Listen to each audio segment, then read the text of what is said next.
Eu queria pedir uma coisa. Mesmo que vocês usem o Telegram para a maioria das coisas, dá para usar o Telegram via conferência? Eu nunca usei, ó. Tipo, ligar para a pessoa pelo celular. Deixa eu testar aqui. Pelo computador.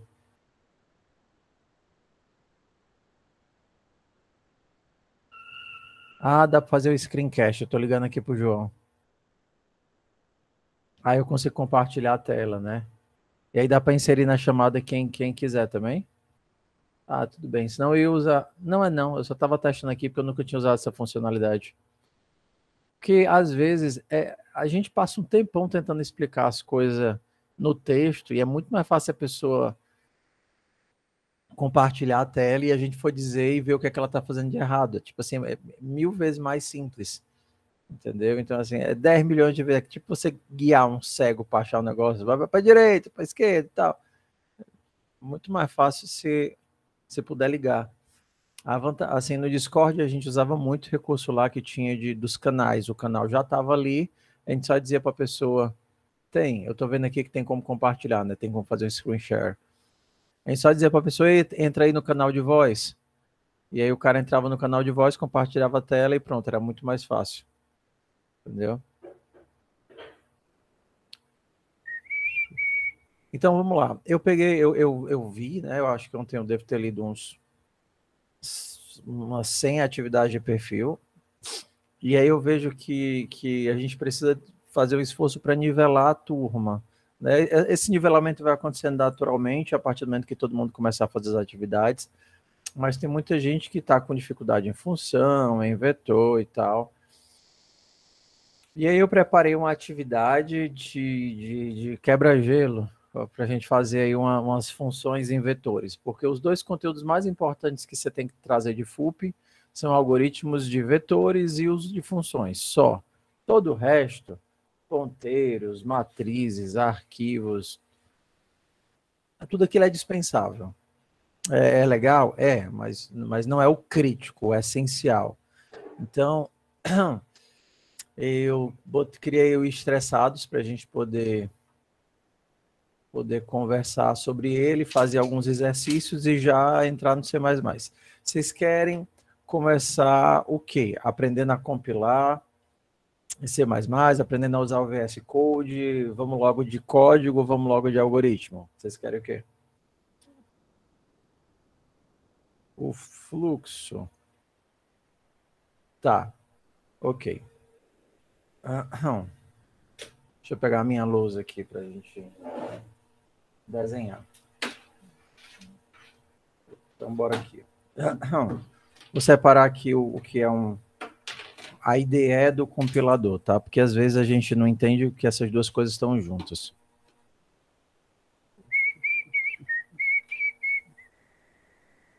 Então, tem paciência aí que a gente chega lá. Tilne, né? Eu acho que eu pronunciei certo.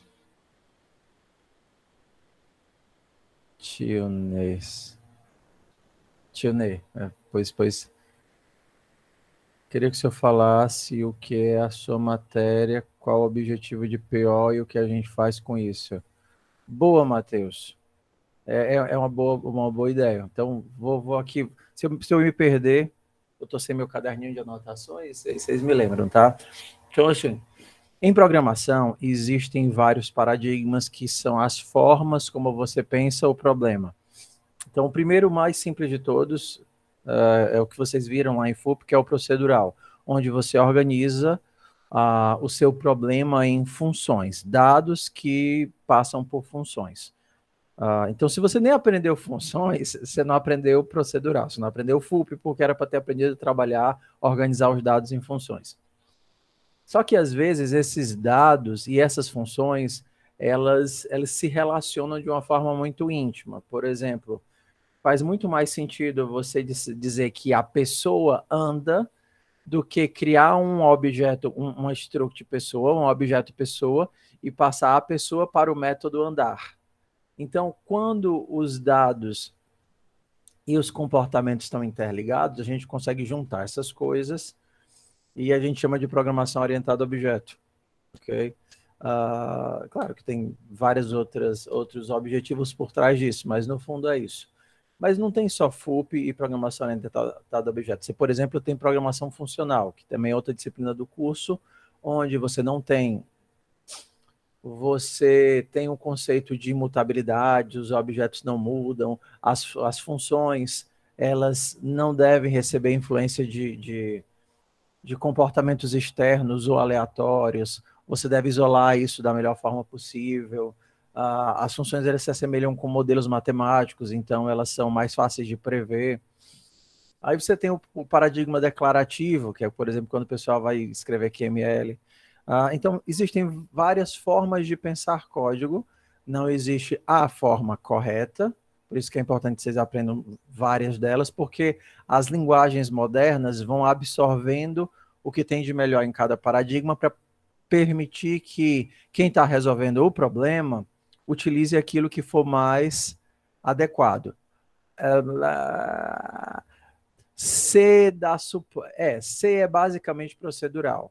Só que, por exemplo, eu posso fazer um código orientado a objeto em C. Posso. Devo? Não. Tem como fazer o comportamento O no C. É uma questão de comportamento. Tanto que tem até um livro, né? É C orientado a objeto, um dos livros mais complicados que eu já vi na vida. Difícil pra caramba. Eu descobri que não sabia nada de C na hora que eu tentei ler esse livro. Mas C é basicamente orientado a objeto. E aí cada linguagem vai dar suporte parcial a um paradigma ou outro paradigma. Então, por exemplo, se você tem linguagens que são procedurais e orientadas a objeto, né? Por exemplo, quando você vai para um C++ ou para um Java, você tem linguagens que são puramente orientadas a objeto, ou majoritariamente, como por exemplo Ruby, onde tudo é um objeto. Tá, então, João, isso daí vai ficar para depois, que a gente já está falando de linguagem, tudo bem? Mas eles são a mesma coisa. A mesma coisa. Tá, então, só contextualizando o objetivo da disciplina. Então, como vocês já viram, a organização de dados em funções. Não, Python tem primitivo também. Aí, quando vocês já viram o comportamento de organização em funções, aí agora vocês vão ver o comportamento dessa interligação de orientação a objeto com os dados, tá certo? E aí, quando vocês estiverem lendo o conteúdo, que eu vou passar o material de leitura para vocês, aí vocês entendem melhor. Ok, passo 2. Isso era para que serve a disciplina. Né? Professor, você não vai mostrar a ementa? Eu não. O senhor tem que mostrar a ementa. Depois eu mostro. Para que eu vou mostrar a ementa? Eu posso mostrar as atividades que vocês vão fazer. Eu acho legal, o povo tem uma fixação por ementa. E aí eles dizem assim, professor, eu quero saber a ementa. E o cara, mas meu filho, de que adianta eu lhe dizer que a gente vai ver ponteiro, você não sabe nem o que é um ponteiro? Manipulação de fluxo de dados. Então, paciência. Vocês vão saber no devido tempo. Bom dia, Darlan, alegria ter você aqui. Ok? Então, deixa eu falar um pouquinho do processo de comprar para quem vem de outras linguagens, ou para quem não lembra, só entender, separar uma confusão que vocês tiveram de o que é a IDE e o que é compilador. Tudo bem. Você cair na aula de 10 horas também dá certo. Então, deixa eu compartilhar aqui a minha tela. Vou puxar isso aqui para cá. Compartilhar a tela inteira.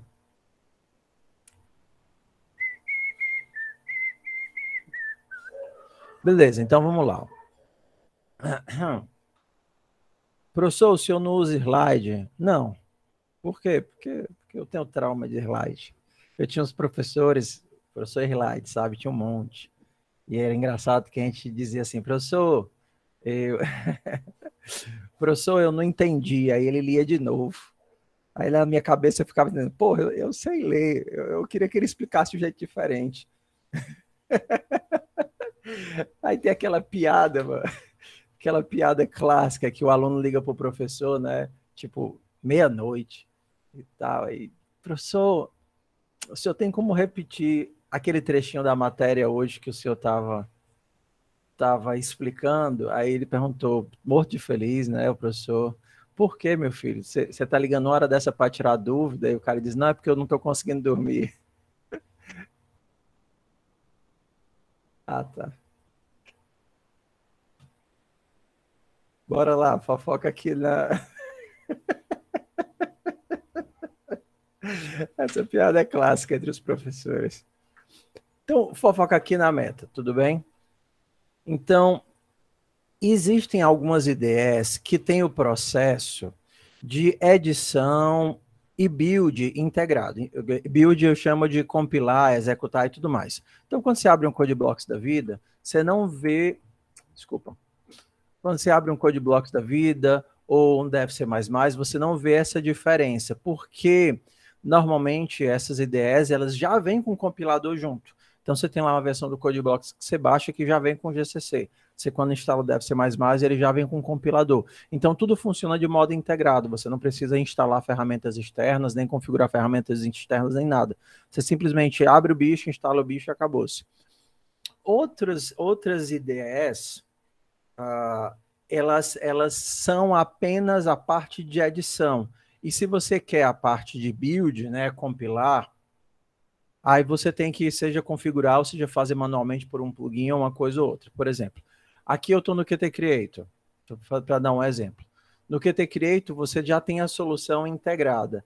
Ele utiliza o Qmake para poder fazer o processo de compilação. E no meu caso, eu não precisei instalar nada, porque eu acho que eu já tinha todo o resto instalado, né? Por exemplo, o GCC. Então, se eu preciso rodar alguma coisa, eu só clico aqui no botãozinho de executar, ele executa o código e acabou, morreu Maria Preá. Se eu precisar debugar, eu aperto o botãozinho aqui, clica aqui no potozinho, na luzinha, e aí o potozinho começa a voar e eu fico aqui debugando o código. Se você nunca debugou nada na vida, diga, eu nunca debuguei. Tá? Você nunca debugou nada na vida, não? Tá, e aí você pode... Meu pai do céu. Mas pelo menos o professor mostrou, né? Vocês que nunca quiseram fazer. Assim, o professor mostrou, eu não debuguei porque...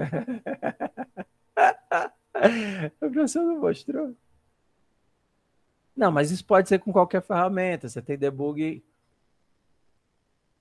Ah, tá.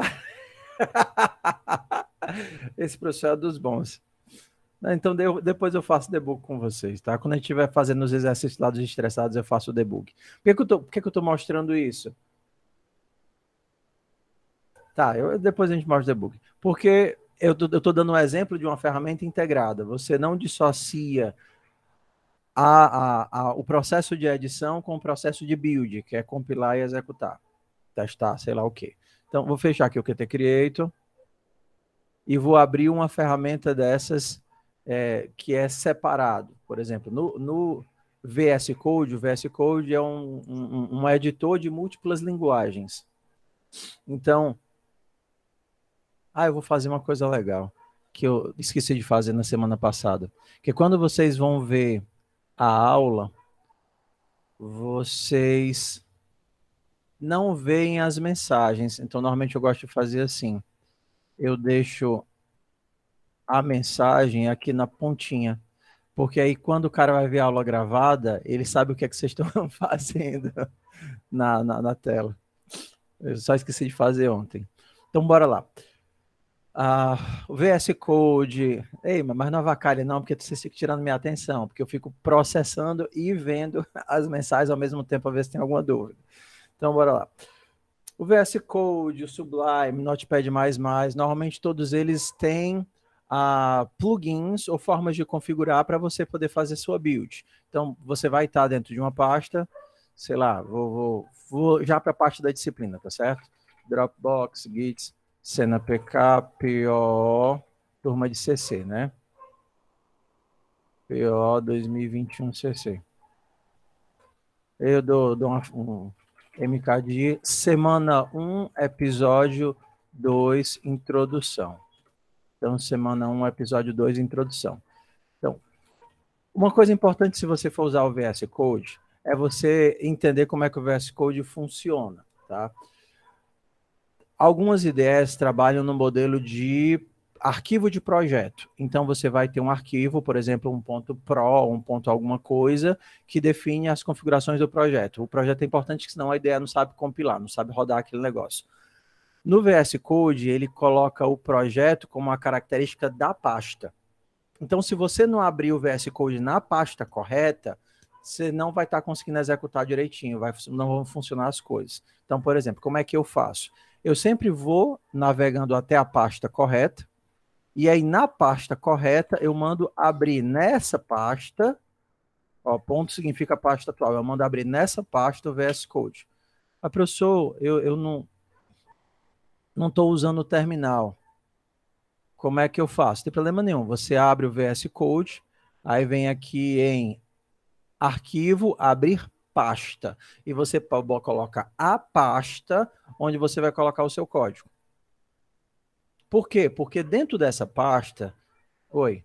Então você abre o VS Code na pasta que você vai colocar o seu código. Seja fazendo como eu faço, indo até o path e mandando abrir o VS Code naquele lugar, ou você abre o VS Code e clica em abrir pasta e escolhe a pasta onde está o teu código. Por quê? Porque se você for configurar alguma coisa de projeto e etc., ele vai estar enxergando certinho. Não, tudo bem, mas tipo assim, é interessante que você abra o VS Code na pasta dos arquivos, entendeu? Fica mais simples dele executar, a chance de dar erro é menor, não sei quais os plugins que você vai querer. Então, separando, ele, na hora que você abrir o primeiro código CPP no VS Code, o sistema dele de extensão já vai entender, beleza, esse cara está abrindo um código C++, aí ele vai perguntar, posso instalar a extensão para C++? Você, pode instalar. A extensão vai fazer o quê? Ele vai te dar o code completion, vai fazer o highlight, vai fazer toda essa parte do visual aqui. Tudo bem? Só que ele não vai instalar já o compilador, assim, o compilador, o processo de compilação. Isso você vai ter que fazer por fora. Então, por exemplo, você vem aqui, include IOStream, intmain, intmain, cout hello world. Vou colocar o NGL. NGL é ruim, /n. Ok? E aí, para você compilar isso daqui, você não tem nenhum botãozinho de clicar para rodar, assim, a não ser que você instale a extensão, configure a extensão, tá. Mas normalmente eu pessoalmente nunca gostei de extensão. Então, o que é que eu faço? Porque eu acho mais fácil assim. Eu abro o terminal. No terminal de vocês deve ser, sei lá o quê. Ctrl B, Ctrl C. Eu abro o terminal. É importante que você esteja na pasta. O seu terminal... Peraí. Deixa eu tirar esse negócio aqui. Por que não está rodando? Tá. Quando você abre o terminal... Professor, eu não sei qual é o atalho que abre o terminal. No VS Code... Por que eu estou falando do VS Code? Porque todo mundo quis instalar, então eu estou falando dele. Você pode abrir a paleta de comandos, tanto nele quanto no Sublime. Aqui no caso do meu é Ctrl Shift P. E aí você digita o que é que você quer, por exemplo, terminal. E aí ele vai te dar as opções. Ó. Abrir um novo terminal, Ctrl Shift C. E aí vai te mostrar a maioria também dos atalhos. Tá? Tem uma página lá só para você olhar atalho. No meu caso, eu coloco para Ctrl J porque é o que eu gosto. Entendeu? Você pode mudar. Ok. No terminal de Ctrl Shift aspas, Ctrl Shift crase, isso é no Windows, né? Beleza. Você pode escolher qual é o shell que está rodando. No caso aqui, eu estou com o ZSH, mas eu poderia utilizar o Bash, poderia utilizar qualquer um. No caso do Windows, eu acho que o mais comum vai ser o CMD. Não é isso? O CMD é o interpretador de comandos. Mas se você instalar o Bash, você também pode escolher o Bash, que é muito melhor do que o CMD. Né? Se você instalar o Git for Windows, você também vai ter o Bash instalado lá. Se você instalou via MinGW, Você pode ir lá nas opções de coisas a instalar e você vai ter também a opção de instalar o Bash. Então, o Bash é o interpretador de comandos. Então, por exemplo, com o Bash, eu posso dar um list, me mostra o que é que tem na pasta atual. PowerShell também funciona. Eu não gosto deles. No Windows é Command e PowerShell. Só que você também pode instalar as outras ferramentas. Não é porque você está no Windows que você não tem acesso às ferramentas do Linux. O próprio GCC que vocês usam, via MinGW e via Ciguin, ele é uma ferramenta do Linux feito porte para o Windows. O Bash também é uma ferramenta do Linux que via MinGW e via Ciguin vocês podem instalar. Da mesma forma que instalaram o GCC. Ok? Então pronto, ó. Eu estou com esse arquivo bem aqui. Professor, como é que eu sei que você está na pasta do arquivo? Se você mandar olhar aqui os arquivos, ele está aqui, ó. Você está na semana 1, episódio 2, introdução, e está aqui o teu arquivo. Ah, professor, quer dizer que por isso que eu não conseguia rodar, porque eu estava no canto errado? 90% dos erros, às vezes, assim, de iniciante é isso. Aí você vai fazer o quê? Você vai mandar compilar. G++, -o, -w erro, main.cpp, -o, main.out, isso seria o comando de compilação inteiro, tudo bem? G++ é a ferramenta. Professor, eu tenho o G++? Não sei, filho de Deus, escreve G++ aí. Se rodar, é porque tu tem, ó, rodou. G++, não achei arquivo de entrada. Entendeu? Ah, professor, qual é a minha versão do G++? Mais menos version, tá aqui, ó. Estou aqui na versão 11, o seu deve ser a 9, já rola. E como é que eu compilo? Você escreve G++ e aí passa todos os parâmetros que você precisa para compilação. G++, -vol, -w, extra, o arquivo de entrada, que no caso aqui seria o main.cpp. Não adianta você copiar o código que a gente bota no exemplo e ter exemplo.cpp. Mas, professor, ele não achou o exemplo.cpp, mas é óbvio, meu filho. Você está usando o main, não o exemplo. E aí você coloca o out, que é o arquivo de saída. No caso do Windows, eu acho, não sei se tem que botar o exe. Eu normalmente coloco o ponto .out. Não tem obrigação nenhuma de ter extensão, mas eu coloco. Tá? E aí o que é que normalmente eu faço? Eu faço o seguinte, ó. Como eu estou no Bash, o ZSH. Pronto, aí você pode usar a extensão. C++ compile, que aí também funciona. Bom, acabei de dizer, C++ menos version.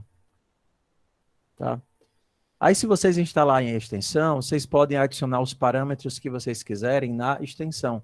Qual é a vantagem de você entender como é que compila na mão? Porque se você tiver vários arquivos, a tua extensão não vai saber compilar.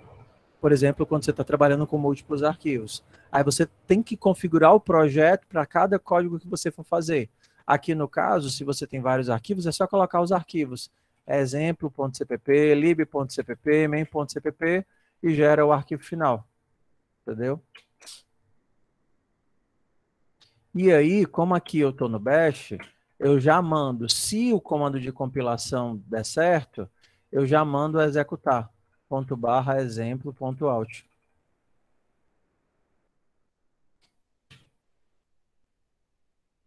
Só que aqui não é exemplo.cpp, né? É main.cpp.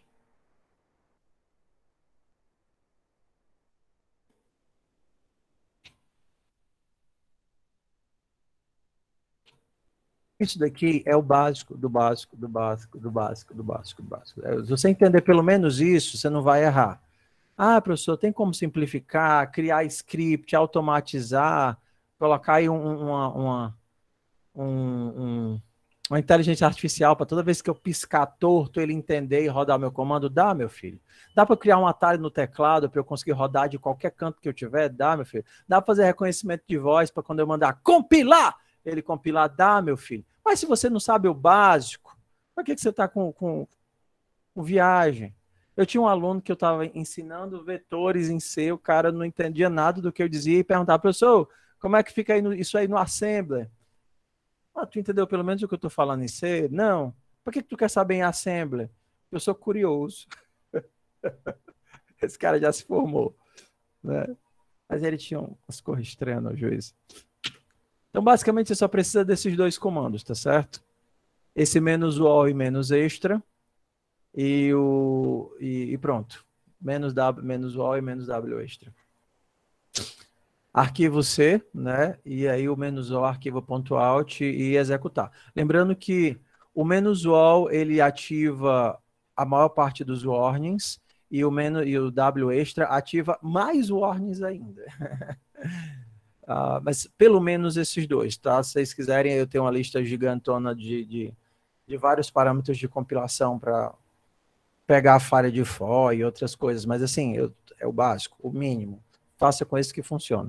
Por exemplo, se você criar uma variável e não usar, ele vai avisar. Ó, você está criando A, mas não está usando.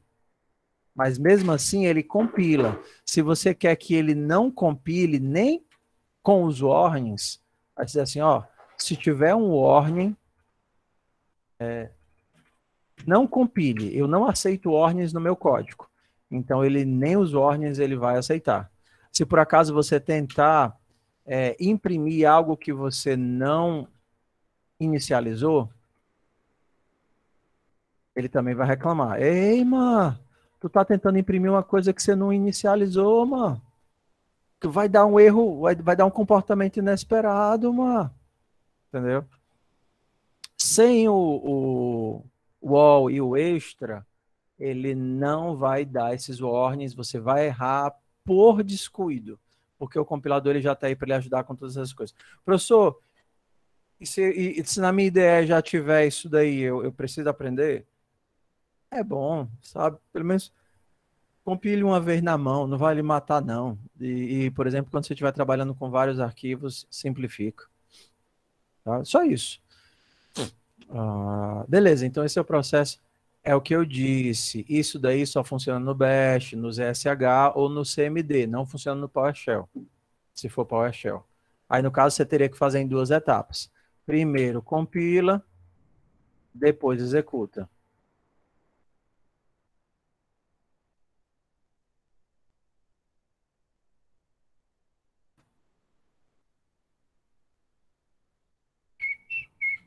Aí você tem que fazer em duas etapas. Primeiro compila e depois executa. Por isso que eu faço em uma, né? A, a vantagem do II é que ele só executa se compilar, né? Ele só faz o segundo comando se o primeiro for sucesso. PowerShell deve ter alguma coisa como end. Eu não lembro, mas existe algo para o PowerShell. Eu não sei se é um end, alguma coisa assim. Depois tu bota no Google, né? Equivalente PowerShell e do Bash. E aí ele vai dizer lá. Beleza? Professor, e se eu quiser configurar as extensões e tal, pode fazer. Faz aí, te vira aí de descobrir como é que faz. O Gutierrez já deixou lá, acho que a configuração do Code Runner de como é que faz. Professor, tem uns comandos, tem uns negócios aí que escreve que ele fica reclamando. É porque lembra que o editor é diferente do builder aqui no caso. Eu estou fazendo a build manual, estou fazendo a compilação. Tudo bem, Nathan. Estou fazendo a compilação na mão. Eu preciso dar uma forma de informar para o meu editor, pelo menos, qual é a versão do C++ que eu estou trabalhando. E foi aquela linhazinha que eu mandei para vocês ontem, que é dizendo, ei, eu estou usando aqui C++ 20. Então, só colocar essa linha aqui no VS Code e ele já vai saber para o editor, né, a sintaxe, highlight, tudo certo, todo o restinho para fazer na C++, gente. A gente diz o 20 porque se você instalar o 20, tudo vai funcionar. Mas se você instalar o 17, quase tudo, praticamente tudo vai funcionar. Se você instalar o 14, 90% das coisas vão funcionar. Então, se pode botar o mais novo, vamos botar o mais novo. Tá, isso era a primeira coisa. Professor, ensina a gente a compilar. Qual era a segunda coisa da lista? Primeiro era para que é que serve o PO, segundo é ensina a gente a compilar. Deixa eu só atender a porta, tá, pessoal? Tem alguém batendo ali na campainha.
Oi, voltei.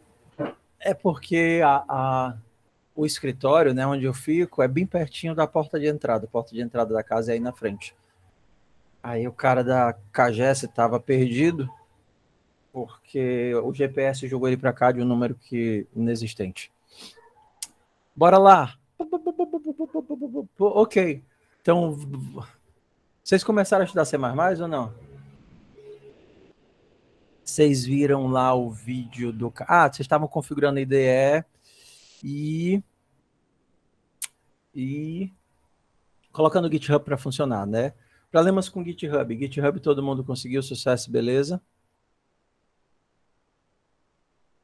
Tá, ainda não porque não tentou, ou ainda não porque teve problemas assim horríveis, assombrosos.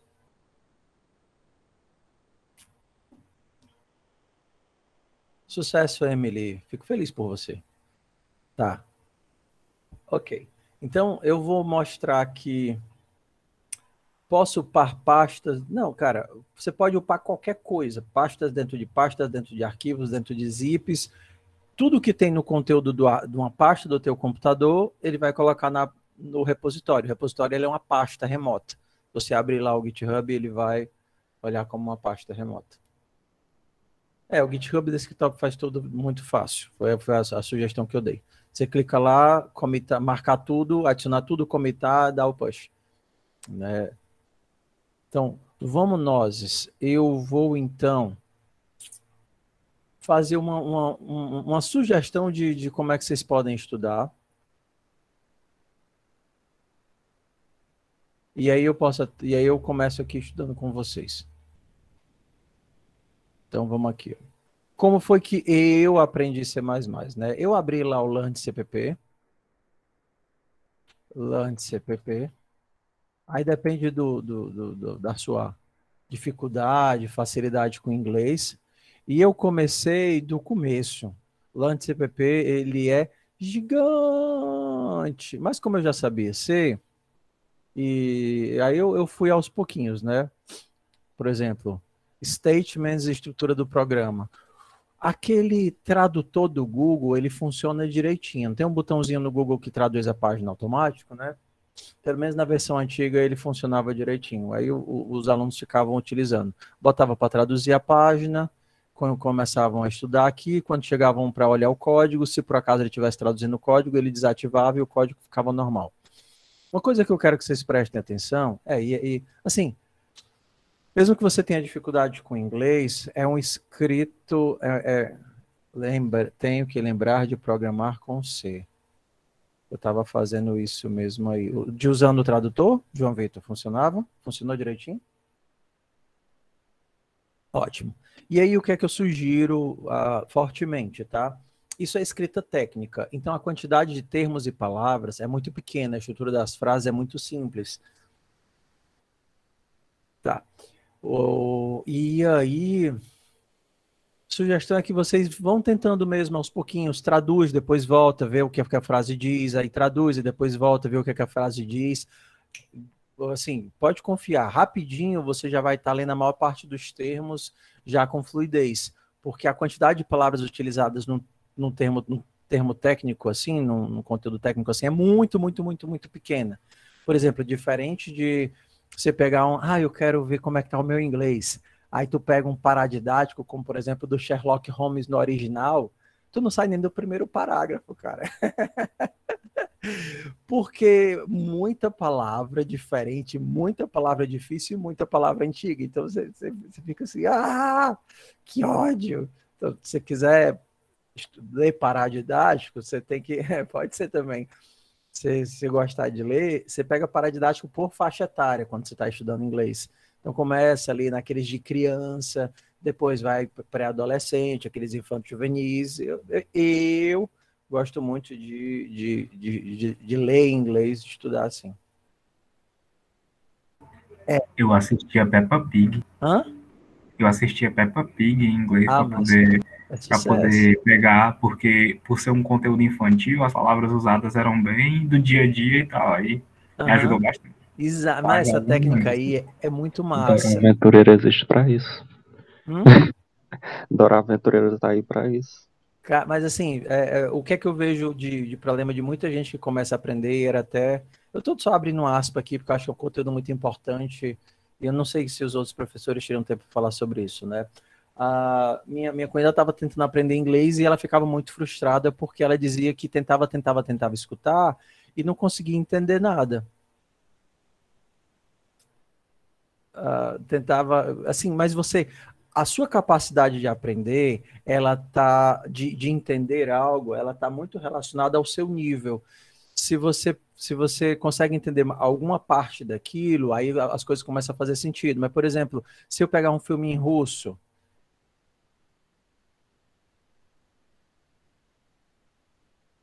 é, assim, existem várias e várias técnicas para aprender inglês. Uma sugestão é quando vocês pegarem uma palavra que vocês não entendem, vocês têm dois locais para procurar, né? O dicionário em inglês e o Google Images. A busca de imagem do Google é muito boa porque ele te dá um feeling sobre aquela palavra muito melhor do que se você pegar a tradução. Você pode até pegar a tradução depois, entendeu? Mas a busca de imagens é uma técnica secreta aí, tá? Então, por que é que eu sugiro que vocês comecem a aprender C++ do começo? Primeiro, porque o C++ moderno, ele é bem diferente do C, né? Tem muita coisa diferente. E uma coisa que vocês não tomam atenção quando estão em FUP é a forma de escrever código, a separação, indentação, os espaços. Então, por exemplo, às vezes tem gente que faz um código, deixa eu botar aqui, ó. Tem gente que faz o código assim, né? Deixa eu aumentar aqui para ficar maiorzinho para vocês. Int A, B, C. For int I recebe 0. I menor do que 3. I mais.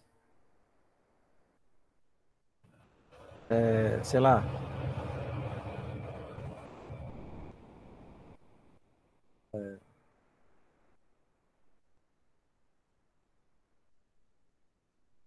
C, in, A e B.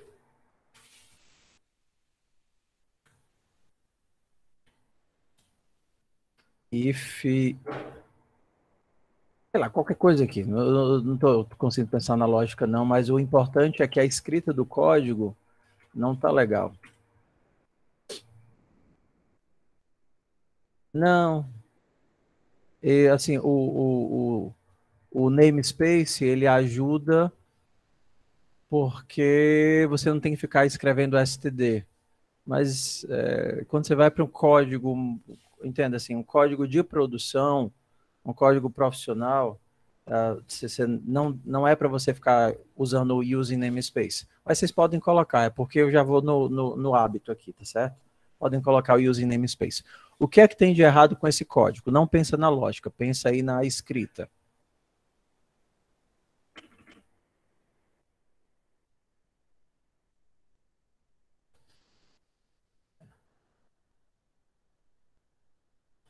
Tá? Então a gente tem problema de inicialização, a gente tem problema de espaçamento, principalmente aqui o problema de espaçamento. Então, o que é que eu sugiro? Eu utilizo a convenção de sintaxe, né, convenção de escrita do kernel. Falta o retorno também, mas eu utilizo a convenção de escrita do kernel para código. Como é que é a convenção de escrita deles? É assim, ó. Tudo que você criar, você inicializa. Sempre, tudo bem? Tudo que você criar, você inicializa. A sugestão é que você crie uma variável por linha. Tá? Então, eu estou aqui pensando em C, tá certo? Nem aqui no C++ ainda não. Tudo que você criar, você inicializa.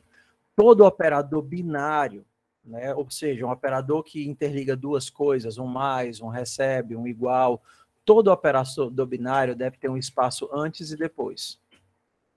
Ok?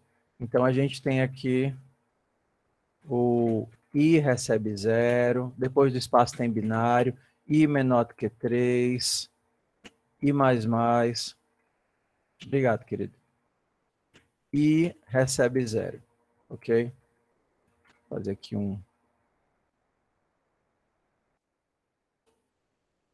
sim.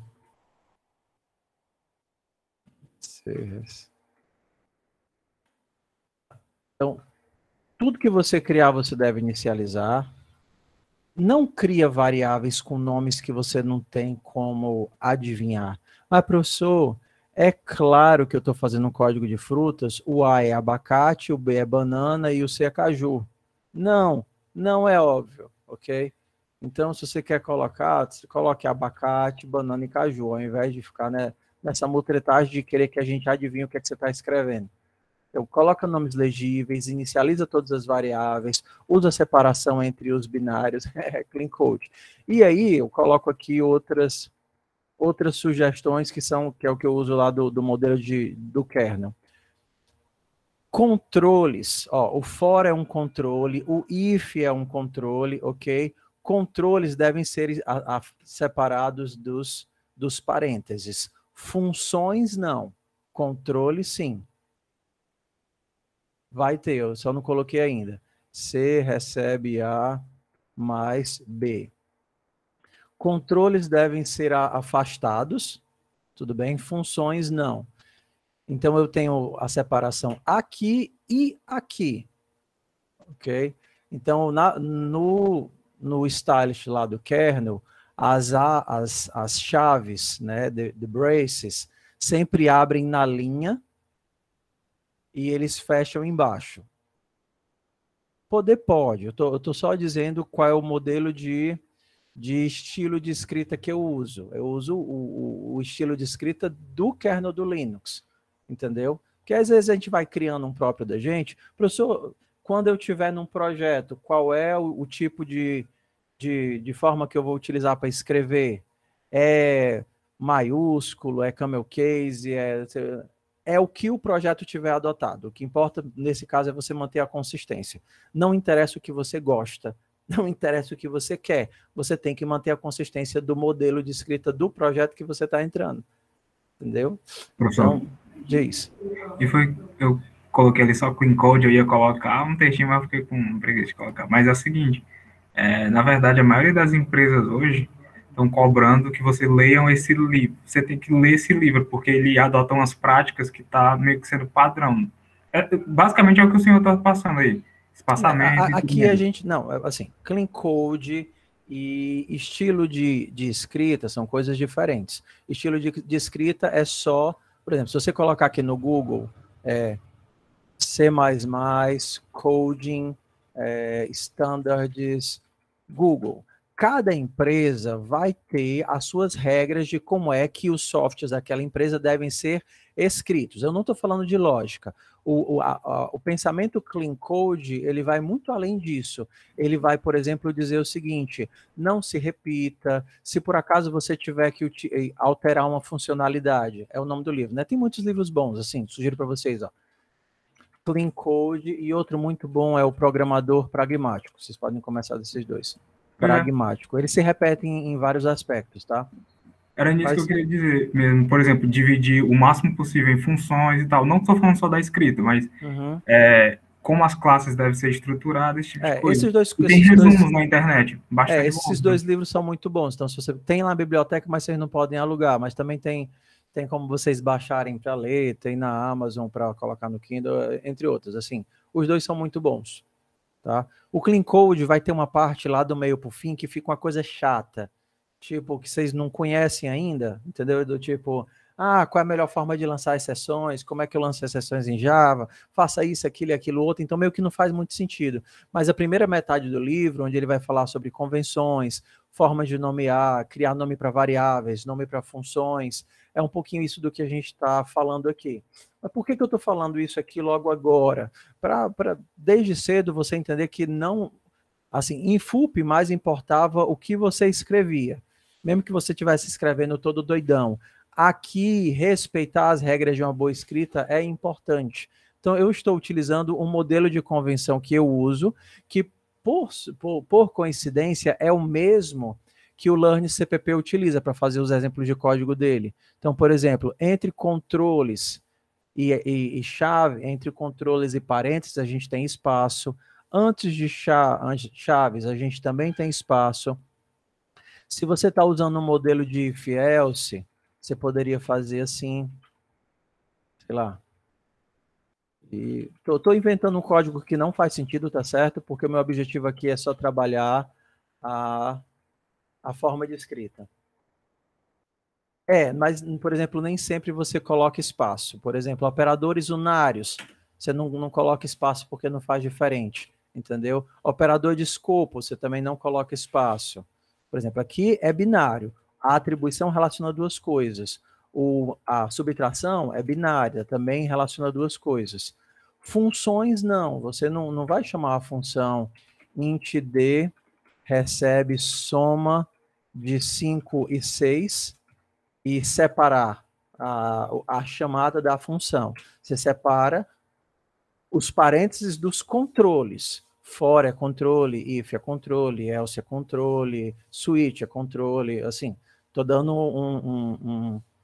um resumão aqui de boas práticas. Por quê? Porque eu quero que você esteja atento a isso quando você estiver vendo os exemplos de código que estão lá no LearnCpp.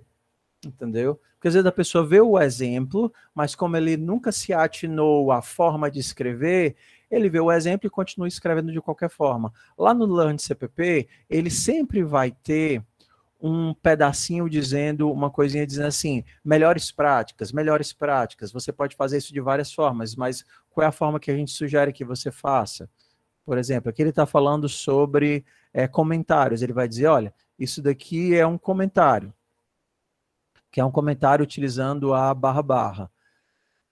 Quem vem de JavaScript é a mesma coisa, se tiver alguém aqui que veio no Python, como é que eu faço um comentário multilinhas?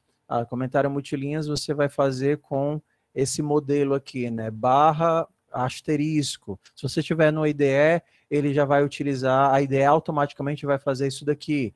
Só que você não pode fazer comentário multilinhas dentro de comentário multilinhas, porque não funciona. Por exemplo, se você for fazer... Isso é um comentário. Entendeu? Se você quiser colocar um código aqui dentro, ou um comentário aqui dentro, você não vai conseguir. Mas, e se eu quisesse... Aqui eu tenho uma função, int soma, int a, int b, return a mais b. E, professor, e se eu quisesse comentar isso daqui tudinho num golpe só? Eu não posso fazer um comentáriozão, né, que pegue daqui até aqui. Não, um comentário não, mas você pode fazer outras técnicas. Você quer fazer um comentário de bloco? Você poderia fazer um comando de pré-processamento, né? If 0, end if. Então, isso daqui nem vai chegar para o compilador, porque o próprio pré-processador vai tirar. Isso aqui é um comando de pré-processamento. Você está dizendo, ei, pré-processador, insira isso se isso daqui for verdadeiro, mas como é falso, ele nunca vai inserir, ele já corta isso daqui de cara. Então, são só algumas brincadeirinhas. Israel. Tem diferença se eu colocar o, tipo, include lá embaixo e lá em cima? Tem, é total. Não tem nada. O include lá embaixo não faz sentido, porque o include é um copiar-colar. Então, ele está indo lá dentro do iostream.hpp, que é as declarações do IOStream, e copiando tudo para cá. E aí ele entrega tudo que foi copiado para o compilador compilar. Então é como se o pré-processador tirasse isso daqui e dissesse, olha, a operação de soma, ela retorna o inteiro e recebe um int, o int. A operação do printf, ele é uma operação que faz tal coisa, tal coisa e tal coisa. Então ele copia as declarações, os preâmbulos, as constantes, tudo mais, e joga isso para o compilador saber. Então o compilador nunca encosta nem um dedinho nos hashtags. Os hashtags são consumidos e processados todos pelo pré-processador.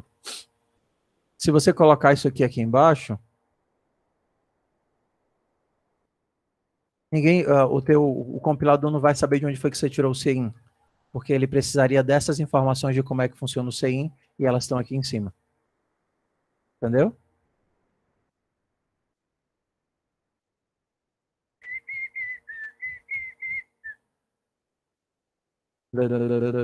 Beleza. Eu estava mostrando aqui os exemplos, né?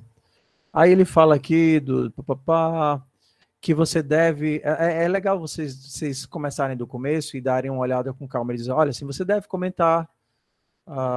Na dúvida, você comenta. Se por acaso você esquecer no futuro, o comentário vai lhe ajudar. E aí ele começa a explicar o que são variáveis, o que são objetos. Né? Olha, quando você cria um int x, você cria uma variável do tipo x. Quando você cria um double width, você cria uma variável do tipo double. O pessoal que vem do JavaScript, né, que teve gente que fez em JavaScript, aqui você precisa dar tipo para tudo que você for criar. Isso não é bem verdade, mas por enquanto é verdade. Então, tudo que você for criar, você tem que dizer o que é que ele é.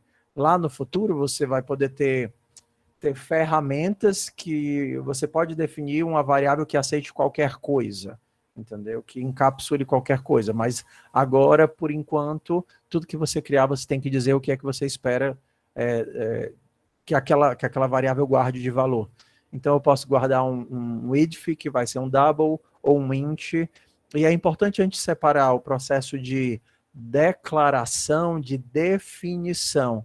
Né? Você dizer que uma variável é um tipo e você criar essa variável, você dá um valor para ela.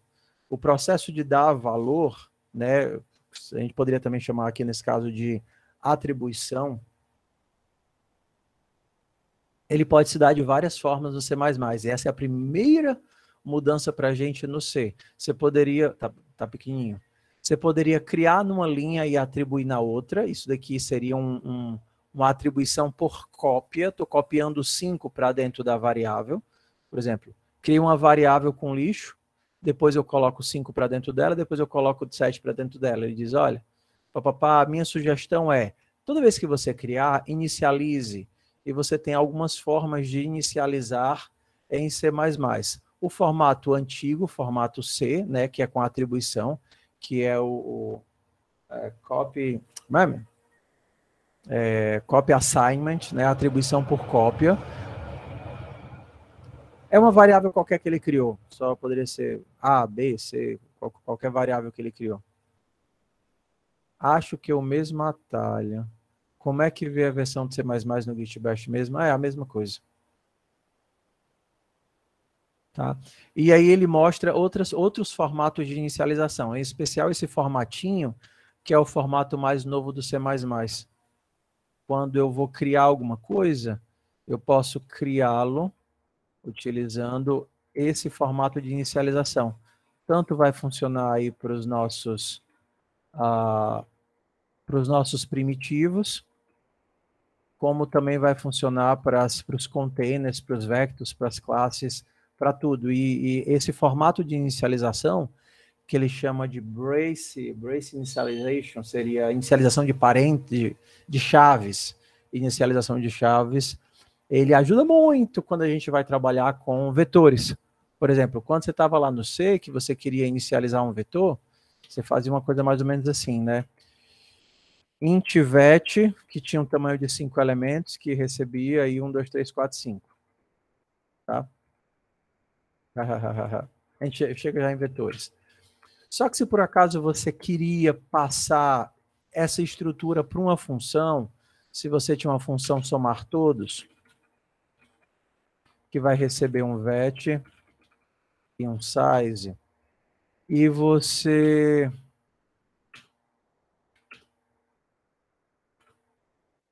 Perdão.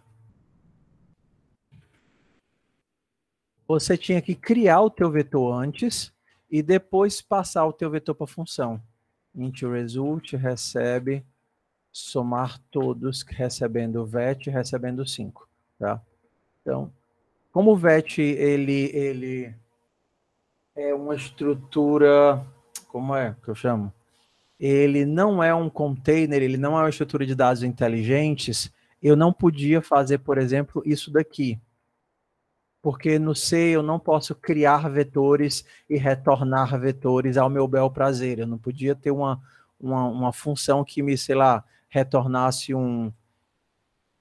esse tipo de coisa. Perdão, estou apertando o F11 sem querer.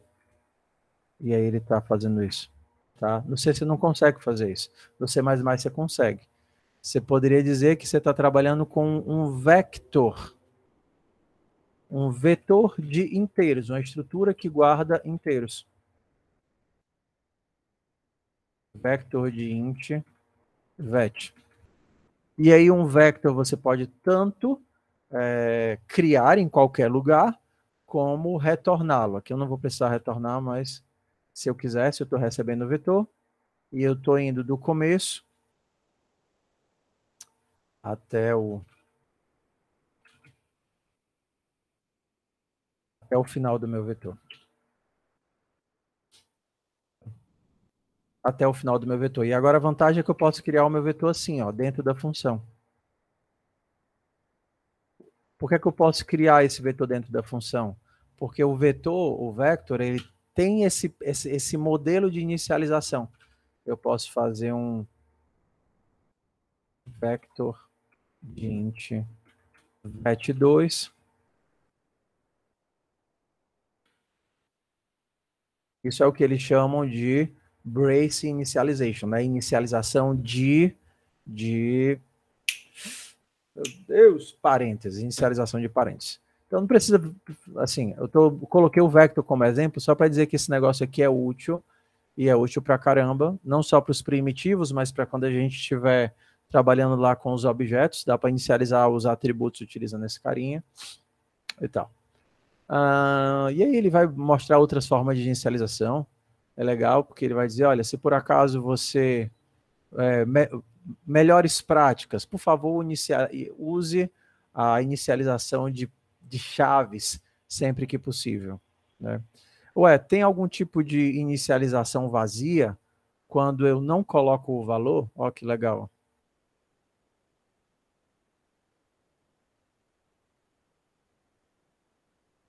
Compilar e executar, Nathan, você perdeu no comecinho, mas você pode compilar e executar na mão, mano. Ou então tu cria só um atalhozinho para aquele comando e aí Ctrl+V e já está funcionando. O tutorial, acho que é aquele tutorial que o Gutierrez fez. Tá? Outras formas de inicialização. Por exemplo, se você pode fazer uma inicialização vazia. Se é uma variável que você vai ler, professor, tem uma variável int x que eu vou ler logo em seguida. Eu já vou dar aqui um cin para ler o valor de x. Eu ainda preciso inicializar essa variável? Sim. É uma prática sempre inicializar. Se você não quer colocar nada dentro dela, você pode chamar a inicialização vazia. O que é que isso daqui significa? Você está mandando o compilador tirar o lixo dentro da variável. É isso que você está dizendo. Então, se, por exemplo, isso aqui é um inteiro, ele vai para zero. Se isso é um string, vai para string vazia. Se isso é um objeto, vai chamar o construtor default. A vantagem de você ter um comportamento constante é que se der errado, vai dar errado sempre igual. Quando você tem uma variável que você não inicializa e por algum motivo você tem um problema de lógica, o fato de estar entrando lixo no input, porque toda vez que você executa entra um lixo diferente, vai fazer o teu código ter um comportamento sempre errático, né? Sempre estranho. Então, se você tem um código que funciona de vez em quando, professor, meu código funciona. Às vezes. Mas só no meu computador. Ou então, só no computador do fulano. Funciona, mas se eu botar no mudo, ele não funciona. Você está com código com comportamento errático, filho de Deus, menino meu.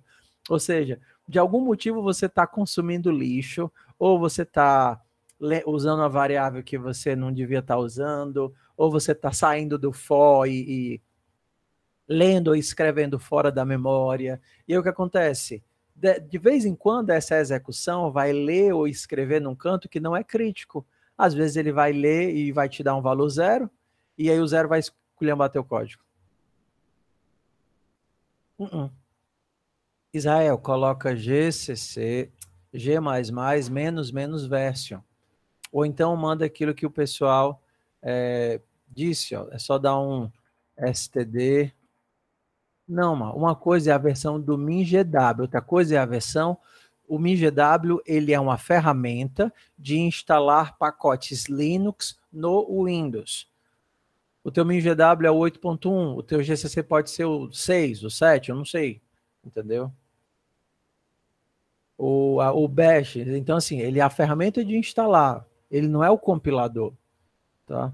stdcout cpp, como é? Como é aquele negocinho para ver a versão? C++.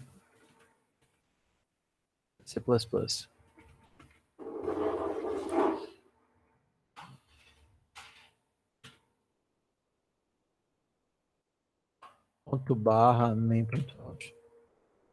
Meu, no caso aqui, é a 201703.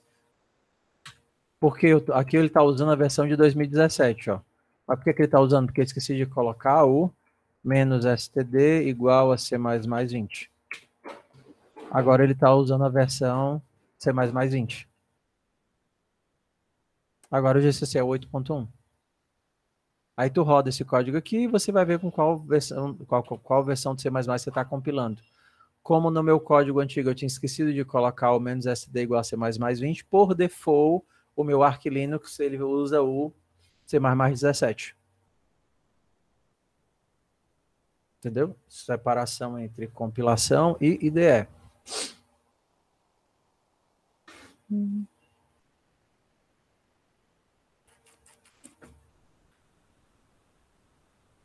Aqui, ó.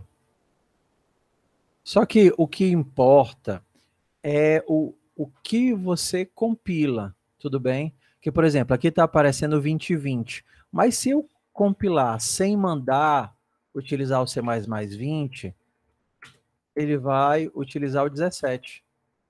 20 e 17, C++17. Sacou?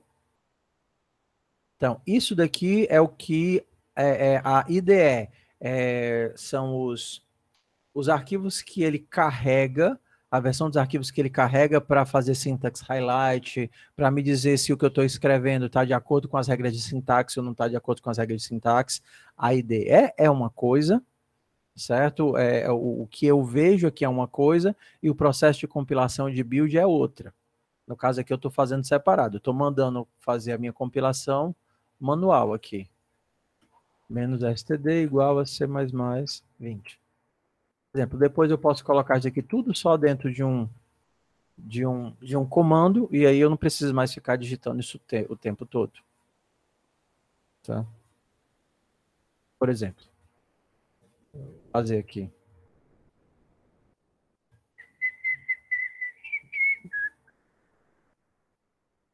Um exemplo de automação. O que você pode mandar aqui nos comentários? Não pode mandar imagem. Ó, eu vou fazer aqui um make. Vou colocar aqui all. Vou botar o comando que executa tudo, ó. E aí, toda vez que eu quiser rodar, eu só digito make aqui embaixo e ele vai rodar.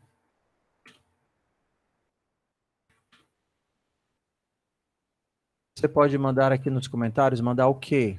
O comando? Só lembrando, esse II, ele precisa do bash. Ah, tá o código. O código. Se vocês instalarem o Git for Windows, ele vai instalar o Git como linha de comando e vai instalar o Git Bash, vai instalar o Bash, que é esse interpretador de comandos. Quando vocês abrirem, vai estar lá o PowerShell no computador de vocês. Mas se vocês instalarem o Git for Windows, vocês vão ter lá vocês vão ter a opção lá no negócio do Windows, né? Vocês vão poder navegar pelo terminal. E aí, por exemplo, no Windows, se vocês instalarem o Git for Windows, você pode clicar com o botão direito e vai ter abrir no Git Bash. E aí você já consegue abrir o Bash na pasta que você quer. É bem prático isso daí. O senhor explicou o Git no começo da aula e como organiza a planilha. Saudade do Moodle. Né, mano? Eu gostava do Moodle porque ele compilava. Mas quando o teste não passava por causa de um espaço, aí eu odiava o Moodle. Israel, você está compilando com a versão de 2014. é para você ajustar aí a sua IDE ou então os seus parâmetros de compilação manual para você tentar rodar de 2020. Eu usei o seguinte para mandar a atividade para você. Exato.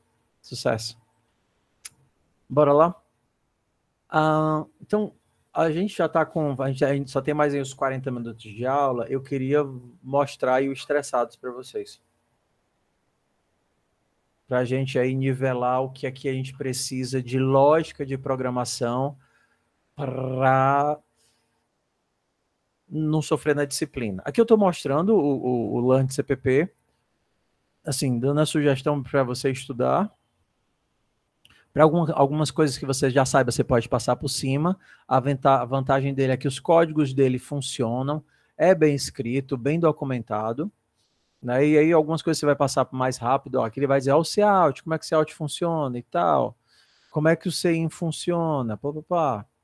Daí eu posso imprimir uma coisa. Como é que o NGL funciona? Ele vai dizer, ei, tenta não usar o NGL quando você estiver trabalhando com o CIN e cout. O NGL ele gera uma sobrecarga desnecessária. Você pode só mandar o /N, porque o NGL dá um flush que o cout já faz por si só. Pá. Assim, é bem completinho, sabe? O Learn CPP é muito completo. E aí, daqui a pouco vocês terminam ele. Tá. O que é que eu queria que vocês fizessem como atividade para essa semana? Claro, se vocês não conseguiram fazer de ontem, é para fazer de ontem, tá? Mas se vocês conseguiram fazer de ontem e foi de boa, é bom começar a suar para tirar o atraso que vocês trouxeram lá de FUP. github.com/cenapk/estressados. Professor, por que é que essa atividade tem esse nome, professor? Porque o objetivo dela é você se estressar agora no começo e relaxar no final. Porque, assim, muita gente passa em FUP, tipo assim, só a alma passou, porque ela é incorpórea, conseguiu passar, mas o corpo ficou lá deitado no chão, sem... se não terminar com a pulseirinha nova. Tá certo? Então, qual é a brincadeira aqui do estressados? A ideia foi bolar um único contexto, ok? E dentro desse contexto, a gente trabalhar vários algoritmos distintos. Para entenda, não perder tempo fazendo vários contextos de problemas diferentes. Então, o contexto é um só. Você vai trabalhar com a fila de inteiros, onde você tem números pares e números ímpares. Os pares representam os homens, e os ímpares as mulheres, ou é o contrário? Exato. Não, desculpa, perdão. Você tem números positivos e negativos, de menos 99 até mais 99. Os positivos são os homens, os negativos são as mulheres, e você vai fazer funções, trabalhar com funções dentro daqui. Então, o objetivo é trabalhar funções e vetores. Só. Professor, cadê os ponteiros? Funções e vetores. Professor, e as matrizes? Funções e vetores. E as strings? Funções e vetores de inteiros. Mas, professor, e se eu não souber string? Meu filho, se você souber vetor, você vai saber string. Acredite. E matrizes, se você souber vetores, você vai saber matrizes, ok? Então, aqui são vários algoritmos que é para vocês escreverem tudo como formato de vetor. Se vocês quiserem já de cara escrever em C++, é melhor ainda, porque aí vocês já vão treinando a linguagem e o algoritmo. Se tiverem dúvida, a gente pergunta, que o objetivo não é vocês terem que adivinhar tudo, mas verificar aquilo que vocês sabem e a gente trabalha junto aquilo que vocês não sabem. Eu acho que aqui deve ter umas 30 questões? 30 mais ou menos. Então, assim, o essencial daquilo que se você soubesse em FUP, você teria passado com um 8, um 9. Tá aqui. Eu vou fazer alguns com vocês, só para a gente situar. E aí eu faço em C++, e é bom que a gente já vai pegando a linguagem fazendo, tudo bem? Então, pronto, vocês leram aqui, papapá, é isso e tal. Vetor de inteiros, beleza. E aí a gente vai começar a escrever algumas funções. Existe alguém com valor X na fila? Eu acho que eu vou pegar direto no repositório. Professor, só uma perguntinha antes. Isso, querido. A estrutura de dados é obrigatório ser o vetor estático inteiro e não pode usar funções que já fazem o trabalho, é? Pode usar qualquer coisa. Os limitantes ficaram em FUP. Se tem uma função pronta que já faz o trabalho, você pode utilizar. Graças, valeu, professor. Mas por que eu estou dizendo isso? Porque era para vocês terem aprendido o algoritmo básico em FUP. Então, se você não sabe, por exemplo, como é que eu removo um elemento de um vetor, insiro, paciência. Pelo menos saiba como é que você faz isso utilizando alguma linguagem. Porque vocês não vão ter que ficar reescrevendo na roda o tempo todo. Então, deixa eu ir aqui. Peraí, deixa eu lembrar aqui onde é que está o estressados. Eu vou escrever alguns códigos já direto lá no repositório do estressados.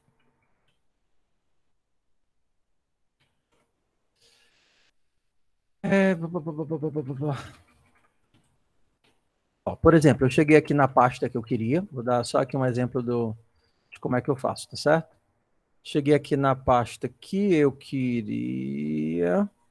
Tá, o estressados, vamos deixar ele aí durar umas 3 semanas, tudo bem? Só que não é 3 semanas para você entregar tudo. Porque você vai estar aprendendo C++, revendo algoritmo e tal. Então, tenta fazer algumas dessas questões. Você, por exemplo, poderia fazer aqui a busca e melhor caso. Entendeu? Então, aí vai dar uns 6 exercícios. Não tem teste, o objetivo é você trabalhar o algoritmo. E aí, a cada semana, a gente vai botando um bloquinho a mais do estressados e o projeto. Não vai rolar. É porque, assim, eu tenho que pensar que tem pessoas que já trabalharam com C++, tem pessoas que nunca viram C++, tem pessoas que estão vindo do Python, pessoas que estão vindo do JavaScript, que nunca usaram código tipado. Então, o objetivo é tentar ser intenso no começo do semestre, mas sem ser irreal com a realidade das pessoas. Entendeu? Para algumas pessoas que tiveram um FUP muito bom, vai ser mamão com açúcar. Para outros que passaram na sofrência, isso daqui já vai ser um desafio brutal. Entendeu? Mas é uma possibilidade de condensar aquilo que é essencial de lógica de programação, para que vocês, beleza, o meu FUP foi meia boca, mas isso é fácil. Até porque tudo aqui é muito parecido, a gente não vai usar muitos recursos diferentes. Então, rapidinho você faz uma questão e aproveita em outra, faz uma questão e aproveita em outra.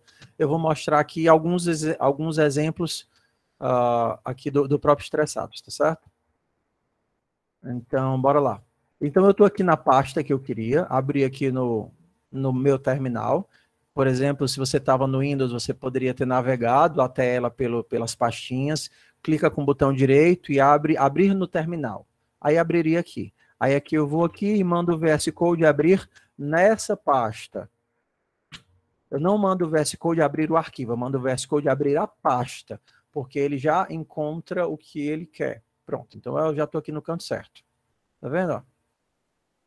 Beleza? E agora eu vou criar aqui um arquivinho chamado solver.cpp e eu vou começar a fazer aqui o meu solver.cpp. Então, vou aqui dar um include IOStream. E aí eu vou trabalhar logo com o vector, ao invés do vetor estático. E aí você já vê como funciona. O vector, ele é um vetor inteligente, tudo bem?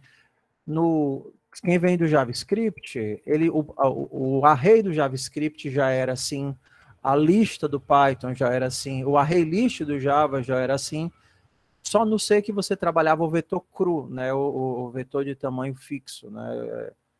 O vetor primitivo, digamos assim, onde você tinha que gerenciar o tamanho, você não podia devolver em qualquer lugar. mas o vector ele é inteligente.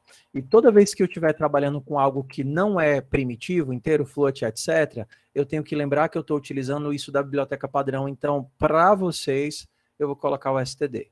Então, eu vou dizer o seguinte, ó. Maior para fazer alocação dinâmica em C. Exato, mas aquilo dali não é sucesso, não. Então, eu vou criar aqui a minha main. Então, assim, eu vou... Você poderia abrir aqui na lateral, abrir aqui do lado esquerdo. Normalmente, funções eu vou abrir na esquerda, controles eu vou abrir na lateral. Então, bora lá. O que eu vou fazer? Ó? Eu vou perguntar se out é da biblioteca padrão. Então, eu vou aceder se out. Eu vou perguntar.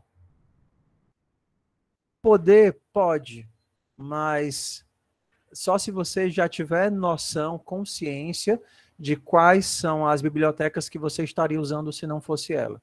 Que ela é uma economia de tempo, entendeu? Para você não ter que dar include de... eu estou dando include de vector, include de list, include de algoritmo, include, entendeu? std diz que o código, essa função que você está puxando, você está pegando ela da biblioteca padrão, entendeu?